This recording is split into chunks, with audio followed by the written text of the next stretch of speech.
रावण की लंका के रहस्य, विज्ञान, उड़ने वाली मशीनें और छिपे हुए खजाने। समुद्र के पार श्रीलंका के गहरे जंगलों और सुनहरे मंदिरों में आज भी छुपे हैं कुछ ऐसे रहस्य जिनका जवाब विज्ञान भी नहीं दे पाया है। लेकिन ये कहानी आज से हजारों साल पहले की है, जब रावण का साम्राज्य अपनी चरम सीमा पर था। हम सब रावण को एक राक्षस राजा के रूप में जानते हैं, 10 सिर वाला महान योद्धा, शिवभक्त और ब्रह्मा द्वारा वरदान प्राप्त। लेकिन क्या आप जानते हैं कि रावण सिर्फ बलवान नहीं था, वो एक उच्च कोटि का वैज्ञानिक, खगोलशास्त्री और उड़ने वाली मशीनों का निर्माता भी था। रावण की लंका सिर्फ एक सोने की नगरी नहीं थी, बल्कि वह प्राचीन विज्ञान और तकनीकी का केंद्र थी, जहां ऐसी ऐसी बातें होती थीं जिनकी कल्पना आज के वैज्ञानिक भी नहीं कर सकते। लंका एक स्वर्ण नगरी या अंतरिक्ष केंद्र। वाल्मीकि रामायण के अनुसार लंका समुद्र के बीच एक पहाड़ी पर बसी थी, जहां महलों की दीवारें सोने की थीं और फर्श चांदी की। लेकिन यहां तक पहुंचना आसान नहीं था। लंका के चारों ओर ऐसी शक्तिशाली ऊर्जा प्रणालियां थीं जो किसी भी अनजान को भीतर जाने से रोकती थीं। कुछ विद्वानों का मानना है कि यह एक तरह की फोर्स फील्ड थी, ठीक वैसी ही जैसी आज विज्ञान कल्पना में दिखाता है। पुष्पक विमान, उड़ने वाली मशीन या अंतरिक्ष यान। रावण के पास पुष्पक विमान था, एक ऐसा वाहन जो मन की गति से उड़ सकता था, जो आकार बदल सकता था और जो हवा में कहीं भी स्थिर रह सकता था। आज के विज्ञान के हिसाब से ये एक एंटी ग्रेविटी एयरक्राफ्ट हो सकता है या फिर कोई अज्ञात ऊर्जा से चलने वाली उड़ने वाली वस्तु। पुराणों के अनुसार यह विमान पहले कुबेर के पास था, लेकिन रावण ने तप करके शिवजी से वरदान प्राप्त किया और बाद में कुबेर को हराकर पुष्पक विमान को अपने अधीन कर लिया। इस विमान को उड़ाने के लिए एक विशेष मंत्र प्रयोग होता था। कुछ मानते हैं कि ये मंत्र एक तरह का वॉइस कमांड इंटरफेस था। रावण का विज्ञान, रसायन और ऊर्जा का अद्भुत ज्ञान। रावण ने एक ग्रंथ लिखा था, अरक प्रकरण, जिसमें रसायन विज्ञान, औषधियों और ऊर्जा उत्पादन के सूत्र बताए गए थे।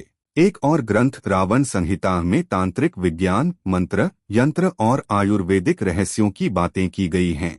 ऐसा माना जाता है कि रावण ने मरने के बाद भी शरीर को संरक्षित रखने की तकनीक खोजी थी। कुछ शोधकर्ताओं का मानना है कि लंका में आज भी ऐसी गुफाएं हैं जहां उनके द्वारा संरक्षित मम्मी जैसी संरचनाएं पाई गई हैं। लंका के खजाने सोने से भरे नहीं, ज्ञान से भरे। हमेशा से यह माना जाता है कि रावण की लंका सोने से बनी थी, लेकिन असली खजाना सोने का नहीं, ज्ञान का था।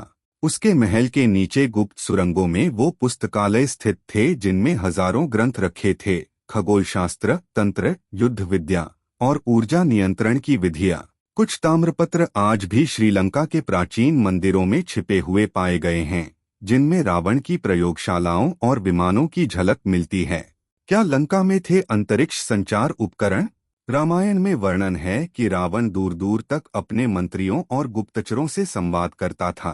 प्रश्न उठता है, उस समय ऐसा कैसे संभव था? कुछ विद्वान मानते हैं कि रावण के पास साउंड वेव और माइक्रोवेव तकनीक से चलने वाले उपकरण थे, जिससे वो किसी से भी कहीं से भी संपर्क कर सकता था। रावण का मायावी महल एक 3D होलोग्राम सिस्टम। रामायण में वर्णन है कि जब हनुमान लंका पहुंचे तो उन्होंने रावण के महल को बदलते हुए देखा। कभी उसमें नाच गाना चल रहा था, कभी वो अदृश्य हो जाता था। ये सब क्या सिर्फ कल्पना थी, या फिर यह एक प्रोजेक्शन सिस्टम था जो आज के 3D होलोग्राम की तरह काम करता था? रावण की गुफा, जो आज भी बंद है। श्रीलंका के त्रिकुटा पर्वत पर एक गुफा है जिसे रावण की गुफा कहा जाता है। स्थानीय लोग मानते हैं कि यही वो जगह है जहां रावण के वैज्ञानिक प्रयोग होते थे और जहां पुष्पक विमान खड़ा किया जाता था। इस गुफा के अंदर आज भी कई हिस्से ऐसे हैं जिन्हें सरकार और पुरातत्व विभाग ने बंद कर रखा है, शायद क्योंकि वहां ऐसी चीजें हैं जो आम जनता को नहीं दिखानी चाहिए। क्या रावण अमरता की खोज में था? कुछ रहस्यमय कथाएं बताती हैं कि रावण ने मृत्यु को हराने की कोशिश की थी। उसने अपने शरीर को कई रूपों में विभाजित कर रखा था, जिसे आज के शब्दों में कहें तो क्लोनिंग या माइंड ट्रांसफर जैसा कुछ।